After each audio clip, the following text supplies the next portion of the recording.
உங்களுக்கு எப்படி சமைக்கிறதுன்னு தெரில அப்படின்னா அன்னைக்கு எப்படி உங்களுக்கு சமைக்கிறதுன்னு யாராவது கற்றுக் கொடுத்தாங்கன்னா அந்த சமையல்காரங்க தான் உங்களுக்கு குரு. மைண்டில் வச்சுக்கோங்க. இனிமேல் செய்யக்கூடிய கர்மாக்களை அது நிஷ்காமிய கர்மாவாக செய்யணும். நிஷ்காமியம்னா என்ன? எந்த செயல் செய்தாலும் அந்த செயலை நான் செய்யல, இறைவன் தான் செய்கிறாரு இல்லை குரு செய்கிறாருன்னு கையை காமிச்சு விட்ருங்க. எப்பயுமே நான் தான் பெரியவன்ற அகங்காரம் இருந்துகிட்டே இருக்கும். அப்போ இந்த உலகம்னா என்ன, வீடுனா என்ன, வாசல்னா என்ன, சூரியன்னா என்ன, சூரிய குடும்பம்னா என்ன, அண்டம்னா என்ன, கோள்கள்னா என்ன, இது என்ன கொடுமை இது? எப்போது இந்த அளவு கடந்த காதல், இந்த அளவு கடந்த கருணை உங்களுக்கு கடவுள் மீது வந்து விடுகிறதோ அவர் உங்களை தாறுமாறா லவ் பண்ணுவார். அந்த லவ் எல்லாம் வேற மாதிரி இருக்கும்.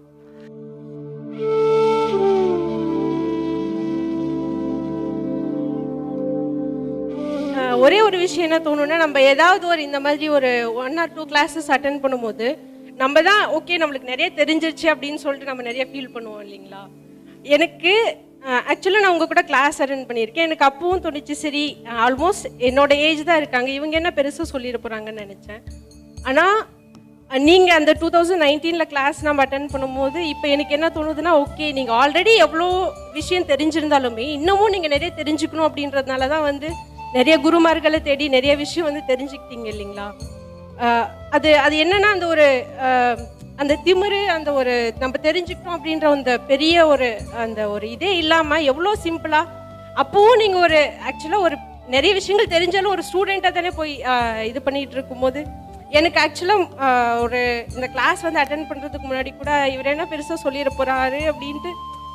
ஆனால் எல்லாருக்கும் தோணும் இல்லைங்களா, இவர் சின்ன ஏஜ் தானே, இவர் சொல்கிறதெல்லாம் நம்ம கேட்கணுமோ அப்படின்ற ஒரு திமிருத்தனம் இருக்கும்ல. சத்தியமாக சொல்கிறேன், எங்கள் வந்த வேட்டி உங்களை பார்த்த உடனே எனக்கு ஒரு 3 தடவை என்னால் கண்ணீர் அடக்கவே முடியல. என்ன ரீசன்னு தெரில. ஆனால் இந்த கிளாஸ் அட்டென்ட் பண்ணி முடிச்சதுக்கப்புறம் எனக்கு சொல்கிறதுக்கு வார்த்தையே இல்லை சத்தியமாக. ஸோ ரொம்ப happy brother, thank you so much. வேற ஒரு வாழ்க்கை இருக்குது இந்த உலகத்தில். நீங்கள் வாழ்கிறதெல்லாம் ஒரு வாழ்க்கையே கிடையாது. எல்லா சித்தர்களும், எல்லா மகான்களும், முனிவர்களும், ரிஷிகளும், வேதங்களும், சித்தாந்தங்களும் என்ன சொல்கிறது என்பதை ரொம்ப கிளியராக அலசி ஆராய்ஞ்சு பார்த்தாச்சு. 40 வருஷம் 50 வருஷம் மிக உயர்ந்த நிலையில் ஸ்ரீ பகவத்தையான்னு ஒரு மாபெரும் ஞானின்னு ஒருத்தர் இருக்கிறார். இன்னும் சேலத்தில் இருக்கார். தெரியுமா? கேள்விப்பட்டிருக்கீங்களா? பகவத்தையா எத்தனை பேருக்கு?